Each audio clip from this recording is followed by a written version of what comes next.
और मैं दूसरी बात आपको बताऊं, मैं अपनी जाती बात आपसे शेयर करना चाहता हूँ। मेरी मादरी जबान जो है वो मराठी है, बिल्कुल। मैं सोचता उर्दू में हूँ।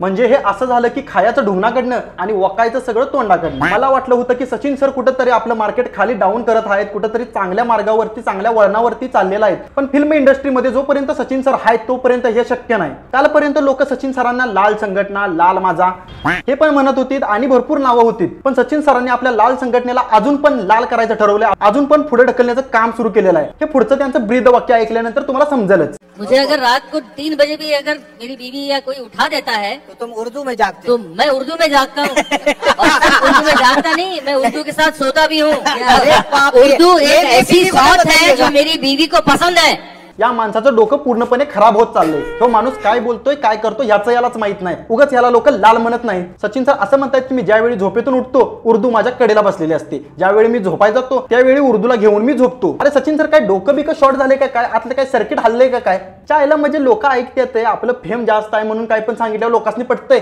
असं नाही। आजकाल लोक सगळी सुशिक्षित आहेत, लोकांना कळतंय की तुम्ही गंडवताय, खोटं बोलायचं नाही। हा कार्यक्रम सुरू असताना सचिन सर आभाळ मोठं करून सगळ्यांना सांगत होते आणि तेवढ्या त्यांच्या हातात असलेला माईक बंद पडला। त्या माईकला पण कळालं की ह्यो माणूस लय फेकतोय, आपण आपलं रिमोट इन पीस झालेलं बरं। त्या माईकला कळलं पण ह्या माणसाला का कळत नाही?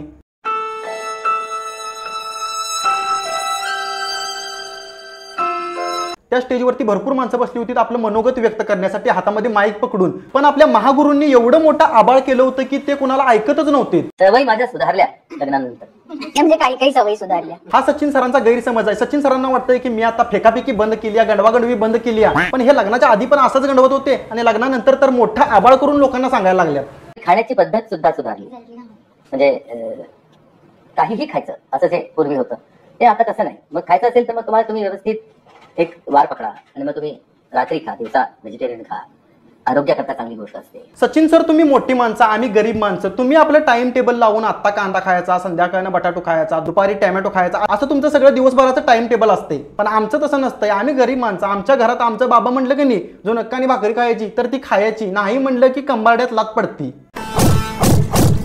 परमेश्वराची कृपा, काही गोष्टी अशा असतात त्याच्या माणसाच्या हातात नसतात, त्याच्या पलीकडच्या असतात।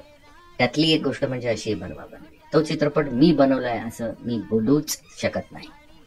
तो चित्रपट आम्ही एकत्र येऊन बनवलेला आहे। अरे मी स्वप्न बघतोय का काय? सचिन सर म्हणलं हा बनवा बनवी पिक्चर मी बनवला नाही, त्याच्या आईला शोले पिक्चर ह्यांनी बनवला, त्याचे डायलॉग ह्यांनी बनवलं, मोठमोठ्या ऍक्टरना ह्यांनी बनवलं, शो पिक्चर ह्यांनी कसा काय बनवला नाही आणि हे स्वतःहून सांगते ते।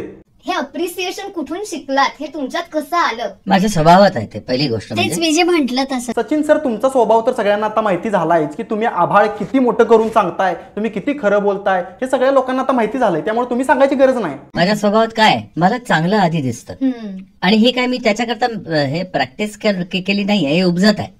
सचिन सरांना चांगला आधी दिसतं, म्हणजे मोठे मोठे जे मूवीज बनवल्यात, मोठे मोठी जे कामं, जे मोठी मोठी गाणी आहेत ती सगळी सचिन सरांनीच बनवल्यात, म्हणून सचिन सरांना चांगला अगोदर दिसतं। तेव्हा जेव्हा मी एक चांगला डान्स करायचो किंवा चांगला शॉट द्यायचो तेव्हा मला माझ्या कोरिओग्राफरकडनं किंवा डायरेक्टरकडनं ₹1 मिळायचा। लालम लाल संघटनेचे अध्यक्ष सचिन सर आता प्लीज बास करा तुमची गंडवागंडवी, तुमची फेकाफेकी ऐकून आता मला आता ढुंगणाचे डोहाळे लागायची पाळी झाल्या। आणि ही प्रथा मी अजूनही सुरू ठेवलेली आहे, म्हणजे मला जर कोणाचं काम आवडलं नाही तर मी ₹100 देतो।